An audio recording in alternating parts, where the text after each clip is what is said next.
Muito bem, pessoal, boa noite. Eu mandei um convite para vocês, do que hoje a gente vai começar uma série que vai demorar aí pelo menos nós vamos ficar 90% do público-alvo. umas 4 semanas falando sobre as profecias de Daniel. Então, preparem, porque é impressionante o que a gente vai ver sobre esse personagem, sobre esse profeta.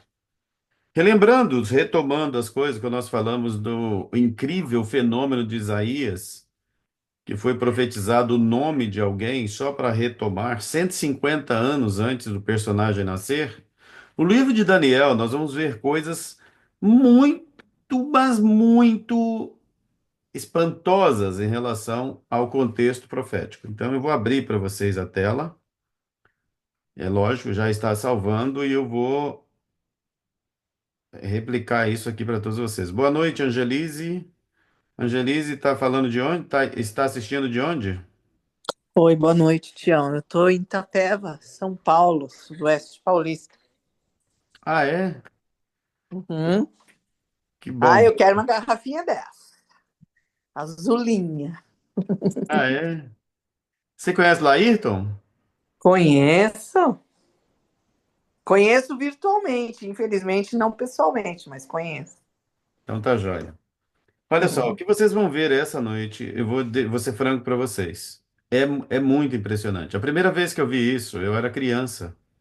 E depois eu fui para a faculdade e mergulhei profundamente nesse tema e eu não me canso de estudar o contexto de Daniel. Boa noite, Aline. Ó, a Aline está chegando aí. Boa noite. Para vocês terem uma ideia, o livro do Daniel, o livro de Daniel, ele influencia mais o, o mundo ocidental do que qualquer outro livro da Bíblia do ponto de vista escatologia, do ponto de vista profético. Porque não existe nenhuma dúvida sobre a originalidade do livro. Esse livro foi escrito. Eu vou mostrar, eu vou abrir a tela agora e compartilhar com vocês o que nós vamos estudar agora, a partir de agora. Deixa eu achar a telinha.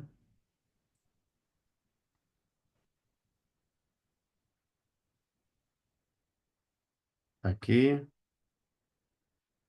Muito bem, apenas contextualizando o que a gente está fazendo, o objetivo destes estudos, eles não têm cunho religioso, não têm doutrinamento, é apenas o objetivo de estudar a Bíblia. Eu vou abrir a minha tela toda e passo a não ver vocês. Aliás, eu vou ver sim, porque eu vou entrar no celular sem áudio para eu acompanhar a tela. Então, a partir de agora, é o que eu disse. O objetivo.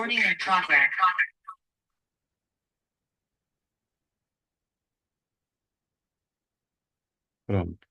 O objetivo é focar nos sinais que mostram a proximidade da volta de Cristo. E não é possível estudar todo o contexto sem passar pela Bíblia toda, onde tudo começou. Então, a maioria de vocês já estão acompanhando conosco até aqui, mas o que verão essa noite, o que começaremos a ver agora, é muito, muito bom, é muito legal. Então, vamos lá. O plano da redenção é o tema geral, e hoje o tema específico, começamos com as profecias de Daniel na parte um. E como eu disse, vou repetir, tudo que a gente está fazendo aqui é fundamentado na Bíblia. Em outras palavras, só vale Bíblia.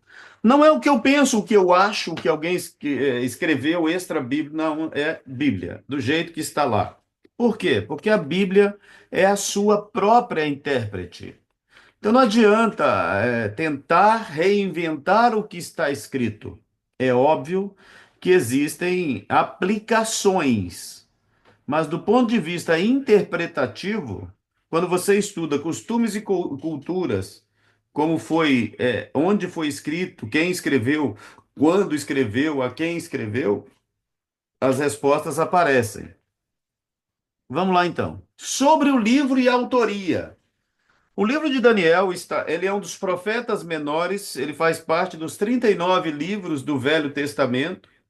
É um livro, ele é, por assim dizer, o Apocalipse do Velho Testamento, e ele e o livro do Apocalipse são livros complementares. Em estudos posteriores, eu vou mostrar para vocês a semelhança. Sobre esse livro, ele tem algumas características que o transformam em um documento histórico. Por quê? Olha como começa o livro. Ele não está preocupado com a autoria aqui. Ele fala o seguinte: no ano terceiro do reinado de Jeoiaquim, rei de Judá, veio Nabucodonosor, de Babilônia, a Jerusalém e a sitiou. Então ele estabelece um ponto no tempo para determinar o evento. Então, quando tem um evento bem detalhado no tempo, é um fato histórico. Aí a história precisa comprovar. Então, o livro de Daniel, você vai ver muito disso. Ele não é um livro de história clássica secular, mas é um livro que contém fatos históricos e detalhados. Daniel era um homem muito culto e ele se preocupava em detalhar algumas coisas. Por exemplo, lá o livro de Isaías também fez isso. No Isaías 6, ele fala o seguinte: no ano em que morreu o rei Uzias, eu vi o Senhor. Então ele pega o fato histórico, o ano, aí você vai descobrir que ano morreu Uzias, para saber quando foi que Isaías teve a visão. Esse é um contexto do livro. O livro de Daniel também tem uma coisa: ele tem 12 capítulos, mas na Bíblia Católica existe uma extensão apócrifa que não tem nada a ver com o estilo literário do autor. Deixa eu colocar isso para vocês. O estilo literário, ele estabelece estabelece a autoria. Aí, por exemplo, só para que vocês saibam, o livro de Daniel, ele... Só um pouquinho.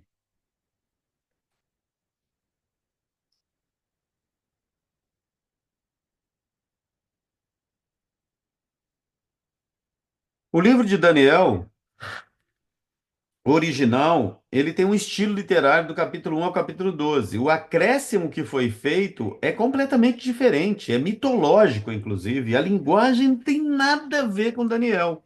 Por isso, o cânon, a Septuaginta, não aceitou aqueles acréscimos lá.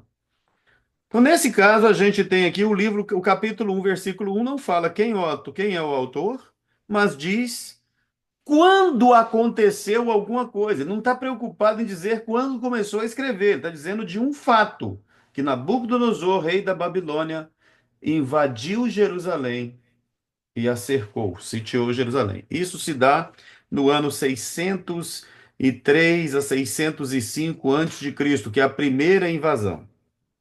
Sobre a autoria, aí, para considerar a autoria, quando um outro autor bíblico cita um livro, personalizando o livro, aí você tem dicas e indícios da autoria. Voltando ao estilo literário, por exemplo, o livro de Hebreus não tem o autor, mas pelo estilo literário é claro para qualquer um que lê que o autor é Paulo, embora lá não diga em nenhum momento quem é o autor.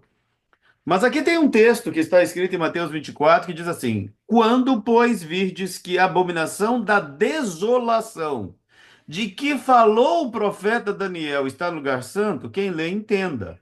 Então, Jesus Cristo está afirmando que a citação foi escrita por Daniel, que falou. Então, se a gente só tem um lugar na Bíblia desta abominação, e é no livro de Daniel, subentende-se que o autor é o próprio Daniel. Outra coisa é, na descrição de alguns fatos, Daniel não tem jeito de não ser ele o autor. Quando ele descreve, por exemplo, a cova dos leões, aí você percebe que é o autor descrevendo os fatos. Tá ótimo. Então, em relação ao livro e à autoria, estamos tranquilos. Agora veja bem, nós vamos entrar agora no assunto extraordinário. Nesse livro, no capítulo 2, nós vamos encontrar o sonho do rei Nabucodonosor. Eu vou contar a história, mas eu vou abrir a Bíblia para gente acompanhar e ler junto o capítulo 2. E é claro, só por um efeito didático, eu vou fazer algumas perguntas após a leitura para a gente entender o que estava acontecendo. Lembrando que nós estamos tratando de um personagem histórico que é citado por Daniel. Capítulo 2 do livro de Daniel. Olha, ele tem só 12 versículos, não tem nenhum sentido não ler tudo. Então vamos ver o que aconteceu. Olha só como é que ele começa. No ano segundo, e no segundo ano do reinado de Nabucodonosor, então ele deu a data e ele deu o personagem. Nabucodonosor, no segundo ano de reinado. Então, se é no segundo ano de reinado, isso foi praticamente imediatamente após a invasão de Jerusalém e a tomada, porque ele fez isso. No capítulo 1 ele descreve, no capítulo 2 acontece isso. Diz que Nabucodonosor teve sonhos, e o seu espírito se perturbou e passou-lhe o sono. Então o rei mandou chamar os magos, astrólogos, encantadores e os caldeus, para que declarassem ao rei seus sonhos, os seus sonhos. E eles vieram e se apresentaram diante do rei. O rei lhes disse: Tive um sonho, e para saber o sonho está perturbado o meu espírito.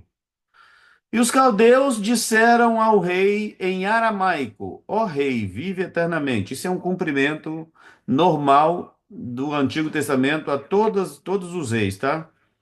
Dize o sonho a teus servos e daremos a interpretação. Olha só, você vai ver aí que a canalice é muito antiga.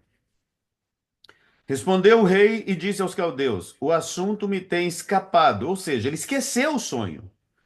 Se não me fizerdes saber o sonho e a sua interpretação, sereis despedaçados e as vossas casas serão feitas em monturo.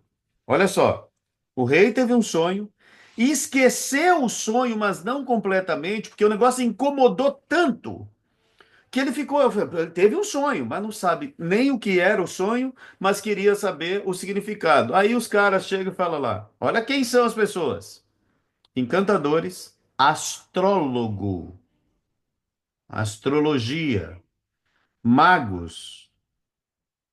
Magos são bruxos mesmo. A Babilônia era o maior centro de misticismo do mundo. E o rei foi e falou o seguinte: olha só, eu esqueci o sonho, só tem um detalhe. Se vocês não me fazer lembrar nem o sonho e nem dar a interpretação, vocês serão despedaçados, todos serão mortos e as suas casas feitas em monturo, ou seja, vocês e as suas famílias. Mas se vos me declarardes o sonho e a sua interpretação, recebereis de mim dádivas, recompensas e grande honra. Portanto, declarai-me o sonho e a sua interpretação. Responderam segunda vez e disseram: Diga ao rei o sonho a seus servos e daremos a sua interpretação. Respondeu o rei e disse: Percebo muito bem que vós quereis ganhar tempo, porque vedes que o assunto me tem escapado. De modo que, se não me fizerdes saber o sonho, uma só sentença será a vossa. Pois vós preparastes palavras mentirosas e perversas para as proferirdes na minha presença, até que se mude o tempo. Portanto, dizei-me o sonho, para que eu entenda que me podeis dar a sua interpretação. Aí agora piorou. Agora ele falou o seguinte: agora é prioritário que eu saiba o sonho. E depois que vocês me disserem o sonho, eu vou lembrar, aí vocês vão interpretar. Você percebe que tem um cara aqui que é sincero. Essa galera não estava lá há pouco tempo. E ele falou assim, eu sei que vocês estão querendo me enganar, ganhar tempo. Não, então a sentença é uma só, vai morrer todo mundo. Responderam os caldeus na presença do rei e disseram: Não há ninguém sobre a terra que possa declarar a palavra ao rei. Pois nenhum rei há, grande ou dominador, que requeira coisas semelhantes de algum mago ou astrólogo ou caldeu. Porque o assunto que o rei requer é difícil. E ninguém há que possa declarar diante do rei, senão os deuses cuja morada não é com a carne. Os deuses. Ok? Por isso o rei muito se enfureceu e ordenou que matassem todos os sábios da Babilônia. Decreto de morte. Saiu o decreto, segundo o qual deveriam ser mortos os sábios, e buscaram a Daniel e aos seus companheiros para que fossem mortos. Opa, fato novo. Então, por que que Daniel foi chamado para ser morto? Já havia um destaque aí, porque algo já acontecia com Daniel. Então Daniel falou avisada e prudentemente a Arioque, capitão da guarda do rei. Tá vendo os fatos históricos? Ele dá o nome e a função. Falou a Arioque, capitão da guarda do rei, que tinha saído para matar os sábios da Babilônia. Respondeu e disse Arioque, capitão do rei: por que se apressa tanto o decreto da. Ah, não. Respondeu e disse a Arioque, capitão do rei: por que se apressa tanto o decreto da parte do rei? Então Arioque explicou o caso a Daniel. Então Daniel tinha um certo prestígio. E Daniel entrou, pediu ao rei que lhe desse tempo para que ele pudesse dar a interpretação. Então Daniel foi para sua casa e fez saber o caso a Ananias, Misael e Azarias. Esses meninos aqui têm outro nome, tá? Eles são Sadraque, Mesaque e Abed-nego. O nome aqui é o nome judeu deles. Para que pedissem misericórdia ao Deus do céu sobre este mistério, a fim de que Daniel e seus companheiros não perecessem juntamente com o restante dos sábios da Babilônia. Falou Daniel dizendo: seja bendito o nome de Deus de eternidade a eternidade, porque dele são a sabedoria e a força. E ele e ele muda os tempos e as estações. Guarde isso, gente. E ele muda os tempos e as estações. Ele remove os reis e estabelece os reis. Ele dá sabedoria aos sábios e conhecimentos aos entendidos. Ele revela o profundo e o escondido, conhece o que está em trevas e com ele mora a luz. Ó Deus de meus pais, eu te dou graças e te louvo, porque me deste sabedoria e força, e agora me fizeste saber o que te pedimos, porque nos fizeste saber este assunto do rei. Então aqui ele pede e aqui ele já agradece, porque Deus revelou. Lembra que Deus revela os seus segredos aos seus servos, os profetas? Por isso Daniel foi ter com Arioque, ao qual o rei tinha constituído para matar os sábios da Babilônia, entrou e disse-lhe assim: não mates os sábios de Babilônia, introduze-me na presença do rei e declararei ao rei a interpretação. Isso é segurança, né? Na pessoa mesmo, fica olhando. Então Arioque depressa introduziu Daniel na presença do rei e disse-lhe assim: achei um homem dentre os cativos de Judá, um escravo, o qual fará saber ao rei a interpretação. Respondeu o rei, disse Daniel, cujo nome era Beltesazar. Eles mudaram o nome de um filho de Deus, que Deus é meu juiz, o significado do nome, para o nome de um demônio, Bel. Podes tu fazer-me saber o sonho que tive e a sua interpretação? Olha o que ele não mudou de ideia, não. Ó. Respondeu Daniel na presença do rei, dizendo: o segredo que o rei requer, nem sábios, nem astrólogos, nem magos, nem adivinhos podem declarar ao rei. Aqui você já sabe quem são os caldeus que falam ali em cima, são os adivinhos. Mas há um Deus no céu, guardem isso, o qual revela os mistérios. Ele, pois, fez saber ao rei Nabucodonosor o que há de acontecer nos últimos dias. O teu sonho e as tuas visões da sua cabeça que vestes na tua cama são estes. Olha, gente, isso aqui é um absurdo. Agora o profeta vai saber o sonho que o rei teve e esqueceu e vai interpretar. Só que ele diz o seguinte: Deus revelou ao rei as coisas que vão acontecer nos últimos dias. Então nós vamos saber que últimos dias são esses. Estando tu, ó rei, na tua cama, subir aos teus pensamentos acerca do que há de ser depois disto. Aquele, pois, que revela os mistérios te fez saber o que há de ser. E a mim me foi revelado esse mistério, não porque haja em mim mais sabedoria que em todos os viventes, mas para que a interpretação se fizesse ao rei, saber ao rei, e para que entendesse os pensamentos do teu coração. Agora vem o sonho. Tu, ó rei, estavas vendo, e eis aqui uma grande estátua. Esta estátua, que era imensa, cujo esplendor era excelente, estava em pé diante de ti, e a sua aparência era terrível. A cabeça daquela estátua era de ouro fino, o teu peito, o seu peito e os seus braços de prata, o seu ventre e as suas coxas de cobre, e as pernas de ferro e os seus pés em parte de ferro e barro. Estavas vendo isto quando uma pedra foi cortada sem o auxílio de mão, a qual feriu a estátua nos pés de ferro e barro e os esmiuçou.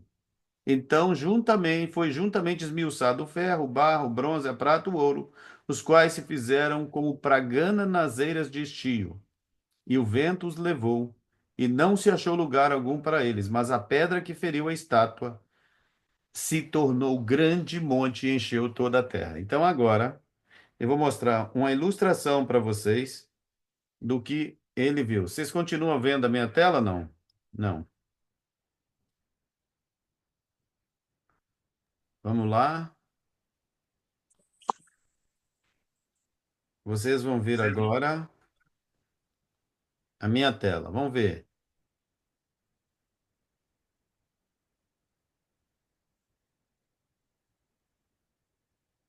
Então vamos lá. Tu, ó rei, estavas vendo, eis aqui uma estátua imensa, gigantesca, mas o que ele viu foi isso aqui, ó.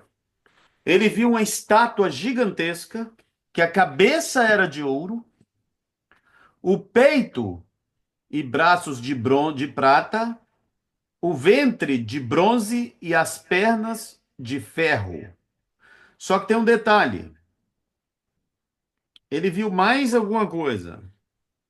Ele viu que os pés eram mistura de ferro e barro. E ele viu que uma pedra foi lançada e destruiu toda a estátua. Então foi isso que ele viu. Concordam? Então vamos às perguntas. Aqui, quem sonha não é o profeta. Quem sonhou? O nomezinho é complicado.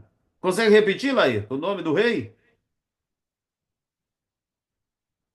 Nabuco é fácil. Nabucodonosor. Ele sonhou.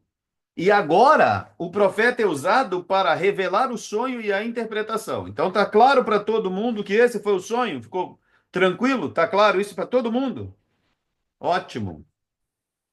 Como eu disse, só vale Bíblia. Olha o que foi que Deus revelou para esse homem, gente. É assustador. Ó, aí.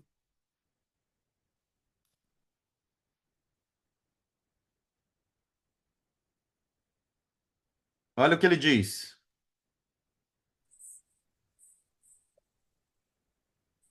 Agora ele falou, tá? Este é o sonho, também a sua interpretação, diremos na presença do rei. Aí começa. Tu, ó rei, és rei de reis, a quem o Deus do céu tem dado o reino, o poder, a força e a glória. E onde quer que habitem os filhos dos homens, na tua mão entregou os animais do campo, as aves do céu, e fez que reinasse sobre todos eles. Tu és a cabeça de ouro. Opa! Então o sonho já veio, e agora qual é a interpretação? Aquela cabeça de ouro era Nabucodonosor, mas o que ele representava, e aonde a gente tem certeza disso? Depois de ti se levantará outro reino. Então, nós estamos tendo uma visão de reinos na terra. E como Babilônia praticamente foi o primeiro reino universal, esta visão está dando a visão que Deus deu a Nabucodonosor e a interpretação vinda do profeta Daniel é a maior profecia de tempo de toda a Bíblia. Ele revelou tudo o que iria acontecer até a volta de Cristo. Vamos lá. Se levantará outro reino, inferior ao teu, e um terceiro reino de bronze, o qual dominará sobre toda a terra. Então, olha só, são reinos mundiais. Um reino é ele, vem um depois dele, vem outro depois dele, e ele fala o seguinte: o quarto reino será forte como ferro, olha as pernas de ferro, inferior ao teu, não, pois como o ferro esmiuça e quebra tudo, como o ferro que quebra todas as coisas, assim ele esmiuçará e fará em pedaços. E quanto ao que viste dos pés e dos dedos, em parte de barro de oleiro e em parte de ferro, isso será um reino dividido. Contudo, haverá nele alguma coisa da firmeza do ferro, pois viste ferro misturado com barro e lodo. E como os dedos dos pés eram parte de ferro e parte de barro, assim por uma parte o reino será forte, por outra será frágil. Quanto ao que viste de ferro misturado com barro de lodo, misturar-se-ão com semente humana. O que é misturar com semente humana? Alguém sabe dizer?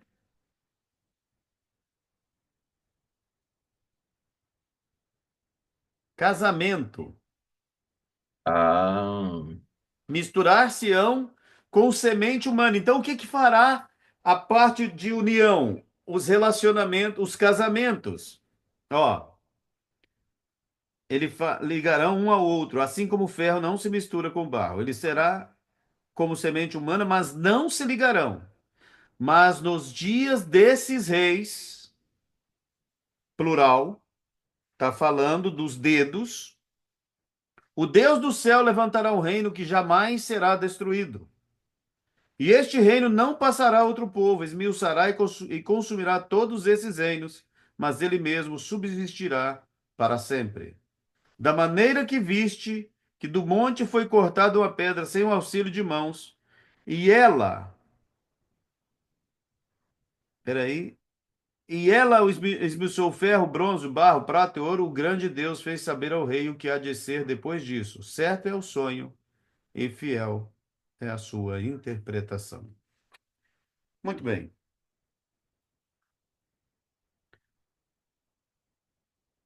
Gente, se Isaías soube o que ia acontecer 150 anos antes de Ciro nascer, Deus revelou a Nabucodonosor, através de um sonho que foi interpretado por Daniel, o que ia acontecer de Nabucodonosor até a volta de Cristo. Você tem ideia do que é isso? Então agora eu vou colocar para vocês a interpretação disso ilustrada, que aí vai ficar bem legal. Opa, desculpe, voltando. Nós vimos e entendemos que ele teve um sonho com uma estátua gigantesca, que é essa aqui: ouro, prata, bronze e ferro. E o Daniel revelou ao rei, através de Deus, o que era isso. A cabeça de ouro, ele falou, és tu. Para você saber quem é o resto, é fácil. Quem veio depois da Babilônia? Os medo-persas. Quem não assistiu 300? Ciro. Quem não ouviu falar de Dario? O Império Medo-Persa, que veio e arrasou Babilônia no tempo do rei Belsazar, neto de Nabucodonosor. Depois disso, é só você saber quem derrotou os persas: Alexandre o Grande. O próximo reino seria a Grécia, que ele ainda fala um terceiro reino universal. O maior reino que a Terra conheceu foi esse aqui, ó, a Grécia. E depois ele fala, vai ver um quarto reino que tem a dureza do ferro. É Roma, quem vem que destrói a Grécia É a própria Roma dos imperadores. E é nesse império que morre Jesus Cristo. Gente, isso é demais, isso é tremendo, mas não é nem perto do que ainda está pela frente. Aí a visão fala que cabeça de ouro, Medo-persas, mas uma pedra vem sem o auxílio de mãos, bate nos pés e destrói completamente a estátua. E ela cresce e toma toda a terra. Adivinha o que é isso? O reino de Deus, o reino eterno, que se estabelece com a segunda vinda de Cristo. Agora eu te pergunto, isso estava sendo escrito quando a Babilônia mandava no mundo e ninguém imaginava que os persas viriam, muito menos de Alexandre o Grande, tampouco de Roma. Nesse tempo, Roma nem sonhava em existir. A Grécia era um reino dominado pela Babilônia. E os Medo-persas, então, nem se fala. Aí o rei tem uma visão do futuro da humanidade daquele tempo até o tempo final. E o mais importante, ora, se eu sei que o quarto animal é o reino, que o quarto reino da terra é Roma, e são as pernas, e ele diz que os 10 dedos também, tudo não são reinos, não são sequência de reinos. Adivinha o que acontece com a Europa depois de 476, com a queda do Império Romano Bizantino? 10 reinos surgem. Você já assistiu os filmes? Você se lembra que de Portugal se casava com a Espanha, da Inglaterra com a Áustria e só misturando em casamento? Vocês se lembram disso nos filmes que vocês já viram, nas histórias? Como a Bíblia pode ser tão precisa nesse detalhe? Olha só. Eles unir-se-ão por semente humana, mas serão frágeis. Por um lado, terão a fragilidade do barro e por outro, a firmeza do ferro. Será que é possível ser inventado? Se Daniel tivesse inventado isso, hoje a gente olharia e falaria assim, impossível ele ter inventado, que aconteceu tudo. Só que vem a razão pela qual nós estamos estudando. Ele fala assim, ó, mas nos dias destes reis, estes dias destes reis está aí ou não? Eles estão aí ou não? Pegue a história e você vai ver o que é a Europa. A Europa dividida após 476. Ainda tem países que sustentam a monarquia. Você ainda tem isso na Espanha, que ainda tem. Você tem na Inglaterra, você ainda tem isso. Eu acho que não, eu esqueci os nomes, mas não é. O fato é, se tudo aconteceu, e ele falou o seguinte, rei, Deus revelou para você o que há de ser desde agora até o fim de tudo.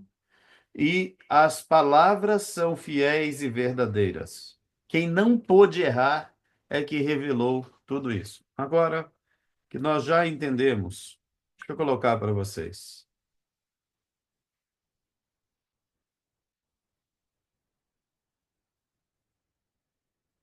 Só Bíblia.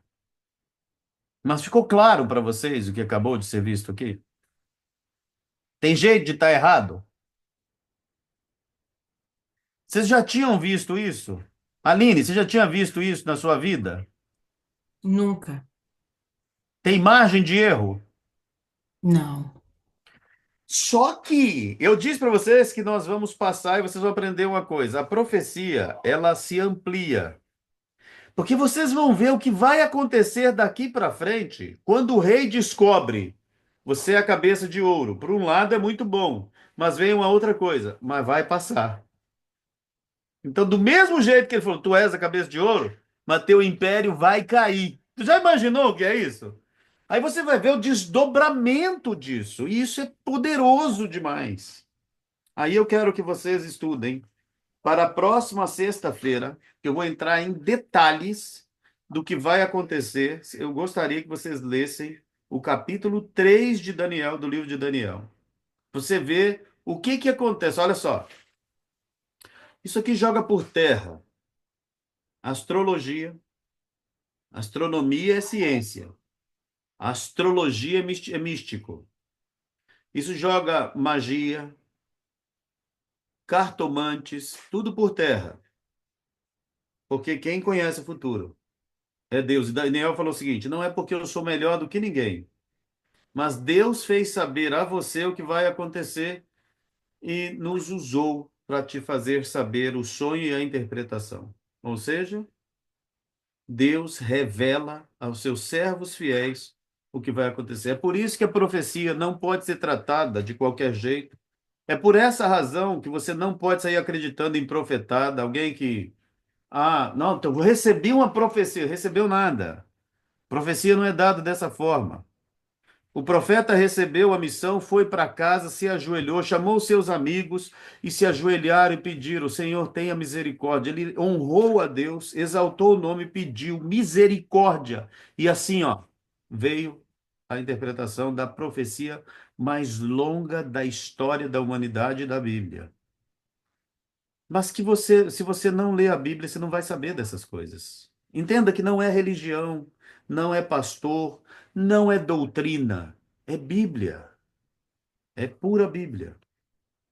É a revelação de Deus e a maneira como ele trata com o problema do pecado. Se tem alguma pergunta, pode fazer agora, por favor.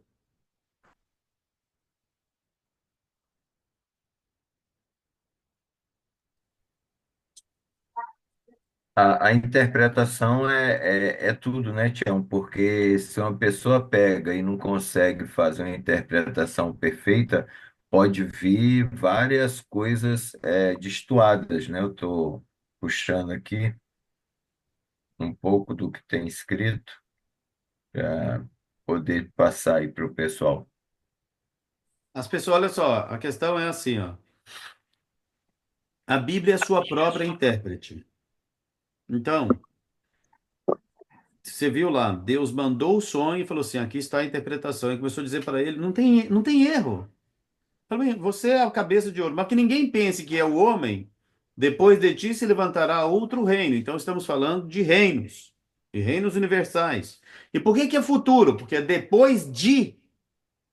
Então isso é daqui até os últimos dias. Não vai ficando margem. Isso estabelece uma regra de quem estuda a Bíblia: não acredite no que te falam. Você vai chegar e vai ler esse capítulo 2 todinho de novo e ver se ficou alguma coisa torta. Isso aqui não é imposição de uma ideia. Nós estamos estudando a Bíblia juntos para crescermos juntos. E como é sexta-feira e eu estendi a pergunta e ninguém leva, exceto o Laírton, eu queria terminar e a partir de agora nós vamos fazer isso sempre com uma prece. Pode ser? Deixa eu só perguntar. Jansen, você assistiu e entendeu? Positivo, Tião. Amanda, ficou claro para você? Abre o microfone. E a pessoa que está aqui no telefone, eu não sei o nome, podia falar o nome, entendeu? Aline, ficou tudo claro para você? Com certeza. Angelise, tá claro? Sim. André acabou de chegar e nós estamos terminando. E nós vamos fazer uma prece. Eu queria que vocês fizessem o seguinte: existem muitas pessoas, gente, que amariam entender essas coisas, mas o convite não chegam até elas. Você pode convidar as pessoas. Não é religião, não é tema, não é doutrinamento, é Bíblia. E conhecereis a verdade vos libertará. E é isso que a gente está fazendo. Nós estamos estudando a Bíblia, tá Eu, bom? eu preciso dizer que eu tô amando isso aqui. Como você disse, não é religião. Eu sou de uma determinada religião e eu nunca tive isso. Então, isso aqui realmente está sendo precioso demais para mim. Tá bom? Tá ótimo, que bom. Convidem outras pessoas. Olha, eu vou fazer o que for para nunca falhar nesse compromisso das sextas-feiras, às 20 horas, 21 horas no Brasil e aqui às 7 horas. Venham e podem trazer os seus convidados. Agora, nós vamos sempre evitar polêmica, porque tudo está escrito. É o que está escrito. Exato. Que se não for o que está escrito, não serve para a gente. É a Bíblia. Está É. escrito. Ponto final.